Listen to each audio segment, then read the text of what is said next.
Ok, mais uma vez nós hoje vamos aprender algo muito interessante, que é saber usar o aplicativo OBS Studio.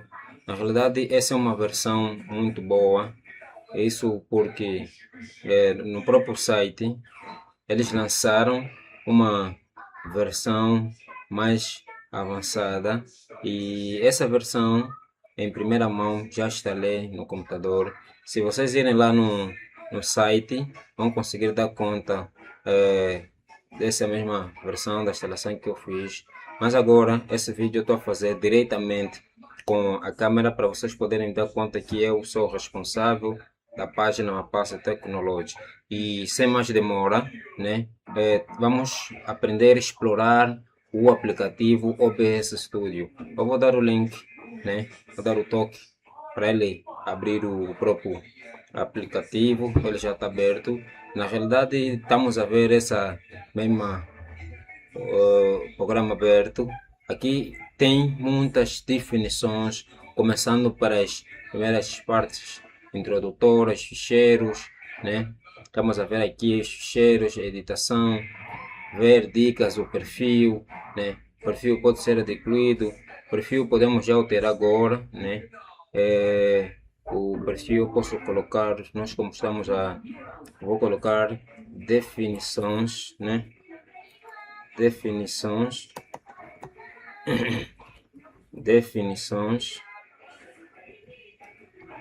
definições, OBS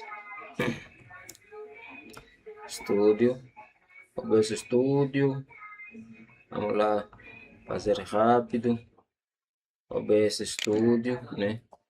OBS Studio 32.1.2 é a nova versão, ok? E ele automaticamente aqui sofre já alteração a partir dessa mesma aba.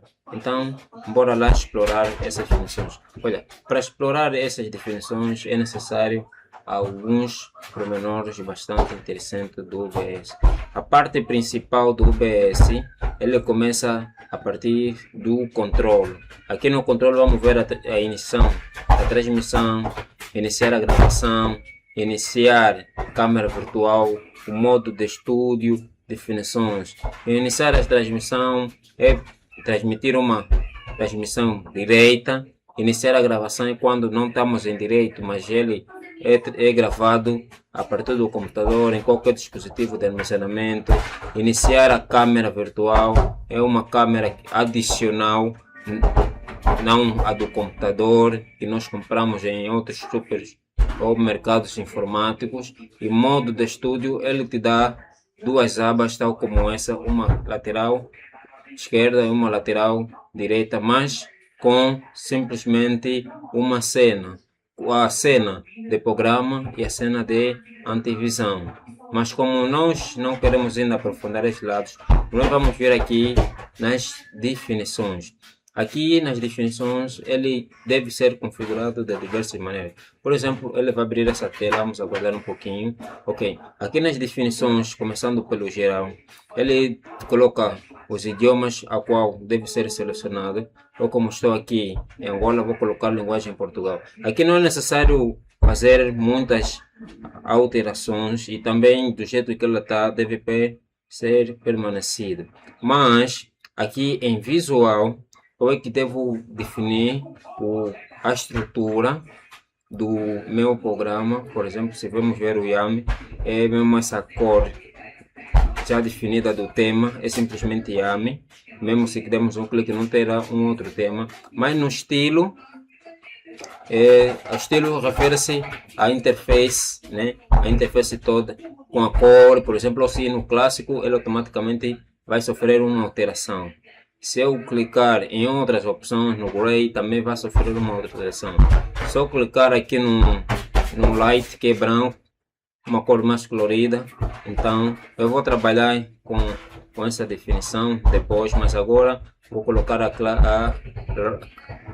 que é habitual em todas as plataformas. Então aqui também não é muito aconselhável, né, independentemente do utilizador, né? Eu vou meter no normal e deve sempre que vimos nessas opções das definições, sempre que fizemos alteração, devemos vir aqui na opção, né?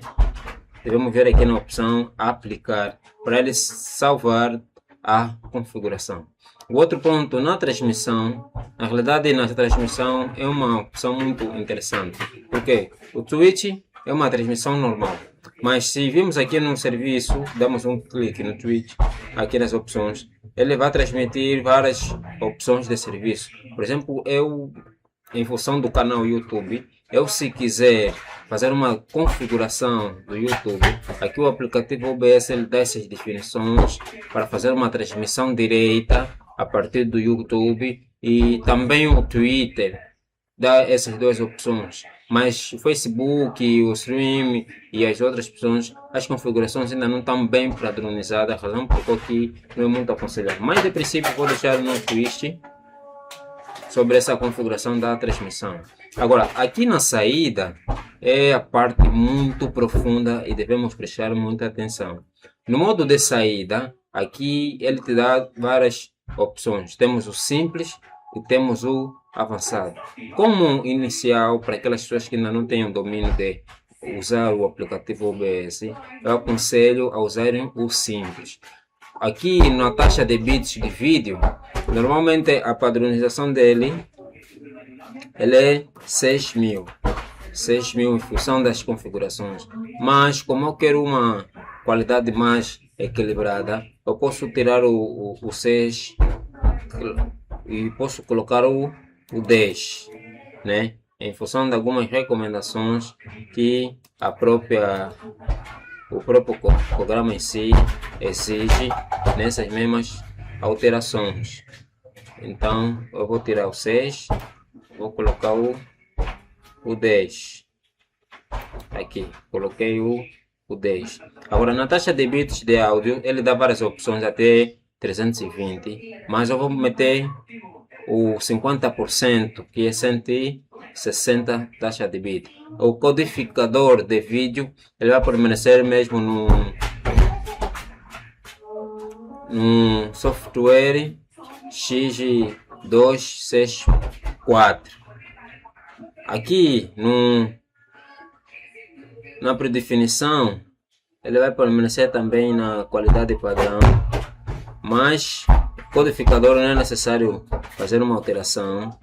Aqui na opção gravação nós temos que analisar outros pormenores, tipo, por exemplo, aqui no caminho de gravação eu vou direcionar em todos os projetos que eu vou fazer em que pasta ele deve cair. Por exemplo, aqui é o meu disco, aqui é o usuário, aqui é a pasta e o diretório onde vai que, por exemplo, se eu dar aqui em só clicar aqui em navegar, ele vai me dar a opção, né, para selecionar o diretório. Eu, como já tenho a pasta escolhida, eu coloquei aqui em GAR, né, vou dar um clique e vou selecionar como selecionar a pasta. E depois aqui na qualidade de gravação são várias opções, como iniciante para alguns, ele vem em alta qualidade, tamanho médio de ficheiro, como recomendação para ter uma qualidade mais equilibrada, moderna, para quando tiver que visualizar em outros dispositivos a qualidade seja compatível. Então vou deixar aqui em alta qualidade, tamanho médio de ficheiro. Recomendo tamanho médio de ficheiro. Aqui no formato de gravação, também outro ponto, por exemplo, são vários, de forma recomendável, tem que ser MP4 híbrido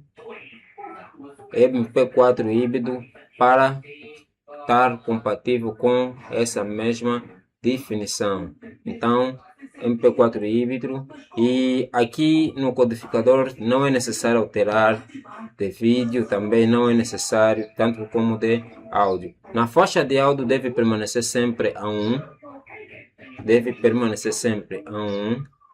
para estar compatível. Após isso eu vou salvar, já salvei. Agora no áudio A taxa de amostragem deve ser mesmo 48 kHz. Canais de estéreo também permanece. Aqui no áudio ambiente de trabalho, é um ponto interessante aqui. Se nós tivermos vários dispositivos de áudio de transmissão, eu como simplesmente só tenho um, um dispositivo de áudio de saída, então eu só vou predefinir, né, o alto-falante e o predefinido. Só vou colocar aqui, mas se eu tivesse vários nessas opções dos microfones, eu colocaria outras definições. Vou colocar simplesmente predefinido. Outras definições do microfone. E depois posso colocar desativado, desativado, desativado, porque não tenho outras opções de microfones de saída para transmitir o áudio durante aquela mesma gravação. Mais abaixo não é necessário fazer muitas configurações, porque do jeito que está é o essencial. E depois, como eu já recomendei, deve sempre aplicar para salvar as alterações. Agora aqui no vídeo, há um ponto muito interessante aqui no vídeo. Por exemplo, aqui no geral, né, é importante que a resolução base deve ser compatível com a resolução de saída. Eles devem estar sempre redimensionados. Hoje, por exemplo, ele nos dá várias opções. Nessas opções que nós temos, a compatível para ter uma resolução melhor é a 1920 e a 1080, ou seja, a 1920 a 1080. Devem escolher sempre essa, porque ela é que dá uma porção de 16.9, tal como também na resolução de saída. Vamos ativar sempre a mesma opção, é só procurar bem, tá aqui, e para a resolução de saída for igual à resolução base. Aqui pode permanecer com a mesma codificação. Como já estava predefinido, então não é necessário mais aplicar, porque já está aplicado. Os atalhos não é necessário mexer, a acessibilidade também não é necessário mexer, o avanço aqui não tem muito adicional, porque já está tudo codificado, e é interessante que conseguimos configurar definitivamente todas as definições. Aqui vou aceitar para ele sair da chave. E agora, aqui na cena, eu devo criar a minha própria cena, né? Cena nice é a minha cena nice. Ele vai aparecer aqui, tá aqui. Essa é a minha cena. Depois de eu criar a minha cena, eu vou vir aqui, adicionar as minhas fontes, né? Aqui, observem bem, fontes. Vou criar aqui no tecla mais a fonte que eu quero criar. São várias opções. Vou colocar a fonte de dispositivo de captura de vídeo. Vou eliminar e vou colocar simplesmente captura de vídeo. Captura de vídeo. Ele vai abrir. Aqui simplesmente agora é importante termos atenção. Nós estamos a usar agora o aplicativo OBS. Depois de fazer as configurações, vamos usar o aplicativo OBS. Vou procurar a câmera que eu tenho que usar. Vou aqui OBS Virtual Câmera. Ele vai dar uma opção. E aqui também vai dar no webcam uma outra opção. Quer dizer que aqui ele deve aparecer o rosto da câmera que nós tivemos que fazer a essa mesma configuração. Mas de princípio, como eu estou a usar a própria câmera principal, então vou meter o OBS virtual, uma câmera externa. Como eu não tenho uma câmera externa, então aqui não vai aparecer nenhum resultado. Eu devo simplesmente aceitar essa mesma configuração. E outro ponto aqui também, nessa dimensão da tela, eu posso reajustar de diversas maneiras, e tocando lá mesmo na tela e clicando na tecla direita e procurar transformar. Aqui em transformar, se eu quiser ver aqui na opção repor transformação, fazer com o Ctrl R, ele vai dar uma dimensão reduzida. Ou se eu não quiser, simplesmente eu venho em mesma opção e eu venho aqui em transformar, esticar, ajustar, esticar, centralizar. Ele, à medida que eu vou alterando essas configurações, vamos ver que ele vai começar a sofrer alguns reajustes. Vamos lá, né? Os reajustes que devem ser feitos, mais um ponto. E vamos lá. Ok. Dimensionei.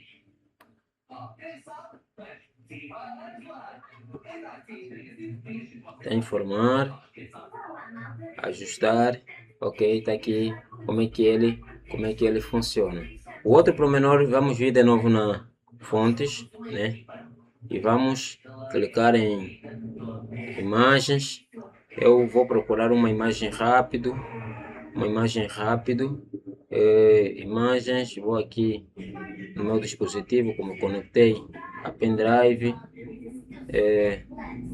YouTube, logotipo, Flyma Pass, ok, tá aqui essa imagem,